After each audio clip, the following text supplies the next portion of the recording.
With a summer of blockbuster bombs and an intro playing before the new Mission Impossible of Tom Cruise desperately thanking us for seeing it in a theater, it's clear that the #1 action franchise is trying to end before the movie industry does.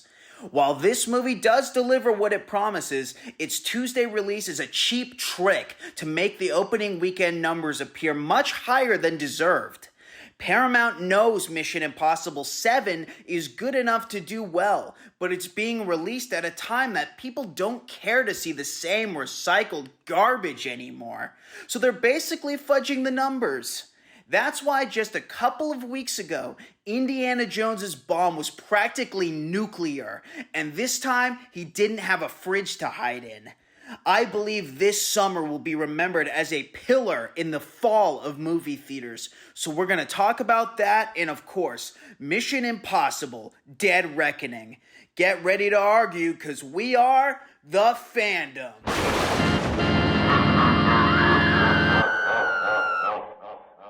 With a runtime of 2 hours and 43 minutes, this is the longest Mission Impossible movie. Yet it somehow felt faster than the last 2 movies. I think they just played half the movie and the rest of the runtime was the Hypnotoad from Futurama on screen, forcing me to like this movie. The fast feel was due to its constantly intense, exhilarating scenes throughout.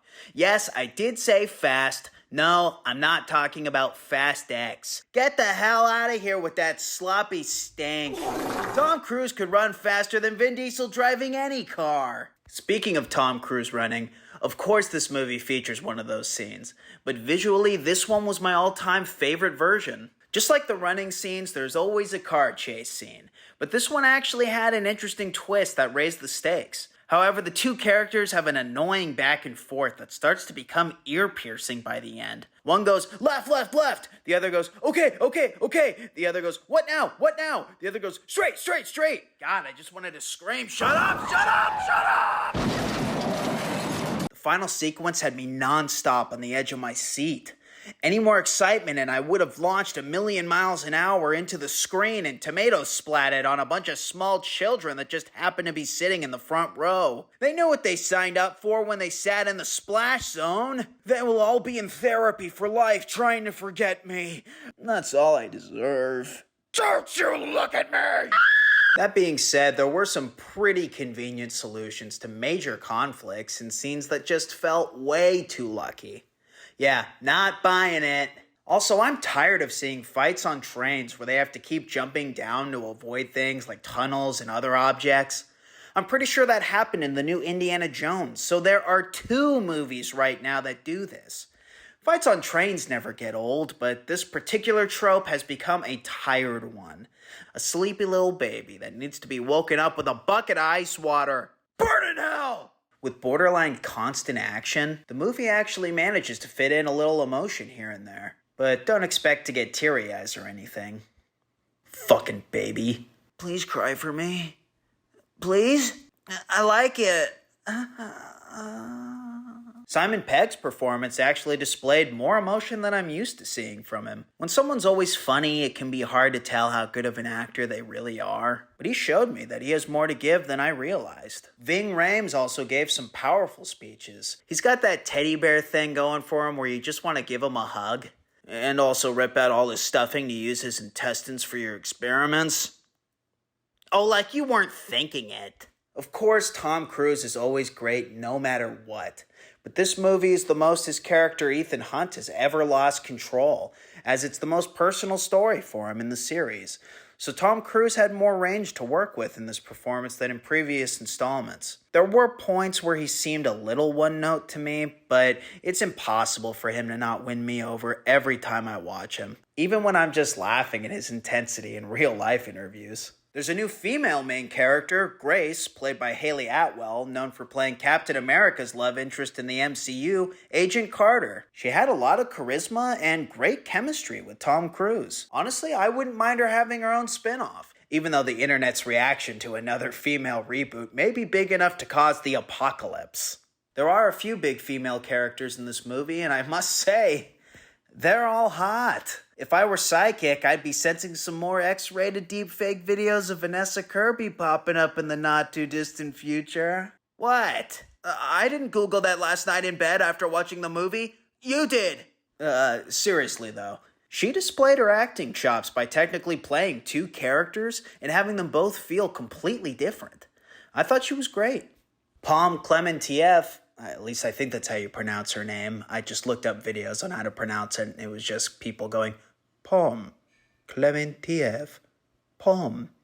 Klementieff. So I'm just going to assume that's correct. Anyways, Klementieff, also of MCU fame, playing the character Mantis in the Guardians of the Galaxy movies, in this movie plays the villain's henchman's henchman. Every henchman needs a henchman. Everyone knows that, idiot. She was okay. Honestly, her performance was a little cheesy, and I thought her character story wasn't all that great.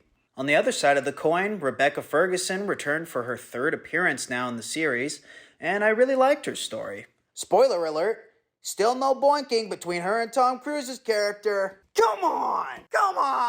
Damn it! This movie deals with AI, and it feels so current. As if when they were making this, they predicted what would be happening in these last few months with all the AI stuff we've been seeing online lately. Tom Cruise did say in an interview at the premiere that they were working on this movie all the way up until the premiere. So maybe they kept adding stuff as it was happening in the real world. I don't know, but that'd be pretty cool. It's really interesting how they make the villain into almost more of an idea than a character. And unless you can connect the dots, you'll probably have to see the movie to understand what I mean. The villain's also more so in the background, while their number one henchman fills the role of this movie's central antagonist, which adds such a tense layer of mystery and fear toward the actual main villain, and sets up excitement to see more in the sequel. Wow, I didn't say anything weird or disturbing in that entire tangent. Big boil bursting. Stinking oozy goo. Moist fart. Alright, let's move on. There is something that almost happens at the end of the movie, which I won't say because it's a spoiler, but it's at the big climactic pivotal moment of the entire ending. However, at last second, it doesn't end up happening, which is pretty disappointing because if it did, it could have made the movie end on such a dark note, making everyone watching it think, holy shit, I can't wait to see the fallout of that decision in the next movie. But instead, the ending just feels like it's happening in the middle of any other Mission Impossible movie. It ends up feeling like a story that could have been told in one movie, but they decided to drag out the end of the franchise into two movies, which is fine with me. I just wish the story made two movies feel necessary. In any case, the legendary Tom Cruise is known for bringing a charming, playful element to his movies, which is done really well in this one. I was chuckling throughout the whole movie, which I think is really important in such tense, thrilling films like these, because that's what keeps them fun.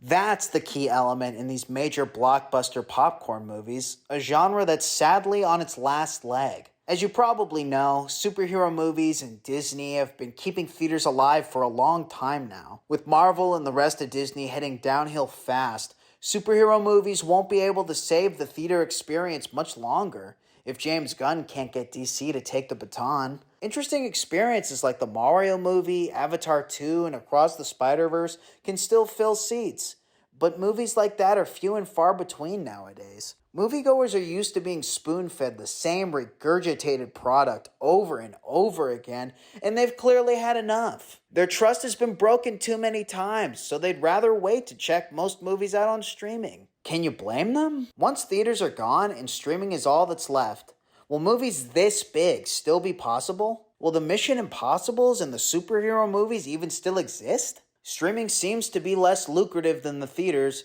so how will budgets continue to reach these record-breaking heights when viewership is at a record-breaking low? You can buy a brand new movie on streaming for the price of one movie ticket, which your whole family can enjoy as many times as they want. Are we allowing the downfall of our favorite medium, or is Hollywood just failing us? I think both. People are making up their minds about movies now before really even knowing anything about them. There's almost nothing left with a fighting chance. I'll still go to the movies with an open mind. Will you? Let me know your ranking of the Mission Impossible movies. Where did this one rank for you? It may have been my favorite, but it's still too fresh to decide. I give Mission Impossible Dead Reckoning a 9 out of 10. If you liked this video, hit a like so I'll pop in your recommended videos next time.